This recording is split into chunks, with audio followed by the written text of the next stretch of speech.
వెన్నుపోటు పొడిచినటువంటి ప్రభుత్వము కాంగ్రెస్ పార్టీ ప్రభుత్వము, రేవంత్ రెడ్డి ప్రభుత్వము, రాహుల్ గాంధీ ప్రభుత్వం అని మనం చేస్తా ఉన్నాం. అంతేకాదు దళితులకు, ఎస్సీ ఎస్టీలకు ప్రతి కుటుంబానికి 12 లక్షల రూపాయల ఆర్థిక సాయం చేస్తామన్నారు. నేను ఈరోజు సవాల్ చేస్తా ఉన్నాను, ఏ ఒక్క ఎస్సీ ఎస్టీ కుటుంబానికి కానీ మీరు 12 లక్షలు ఇచ్చినటువంటి దాఖలా ఒక్కటైనా ఉంటే చూపించాల్సిందే కోరుతా ఉన్నాను.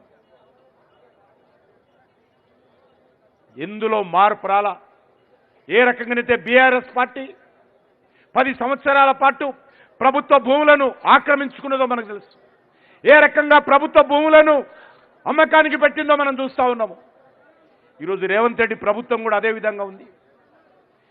ఏ విషయంలో కూడా ఇచ్చినటువంటి హామీలు అమలు చేయలేదు. ఈరోజు భూములు అమ్మకపోతే ఈ ప్రభుత్వానికి పూట గడవని పరిస్థితి. భూములు అమ్మకపోతే ఉద్యోగస్తులకు జీతాలు ఇవ్వలేనటువంటి పరిస్థితి. భూములు అమ్మకపోతే రిటైర్ ఎంప్లాయీలకు బెనిఫిట్స్ ఇవ్వలేనటువంటి పరిస్థితి.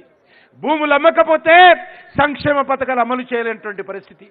బీరు బ్రాండీ అమ్మకపోతే ఈరోజు కాంట్రాక్టర్లకు పైసలు ఇవ్వలేనటువంటి పరిస్థితి. ఏం చెప్పారు? ఎలక్షన్ హామీలలో మేము అధికారంలోకి వస్తే బెల్ట్ షాపులన్నీ రద్దు చేస్తామన్నారు. ఇది మీ ఎన్నికల ప్రణాళిక. మీ ఎన్నికల ప్రణాళిక ఇది. ఒక్కసారి రేవంత్ రెడ్డి చదువుకోవాలి. మీరు ఇచ్చినటువంటి హామీలేంటి, అమలు చేస్తున్నటువంటి చర్యలేంటి, ఎక్కడ పోయినాయి? బెల్ట్ షాపులు ఎందుకు రద్దు చేయడం లేదో చెప్పాల్సిన అవసరం ఉంది.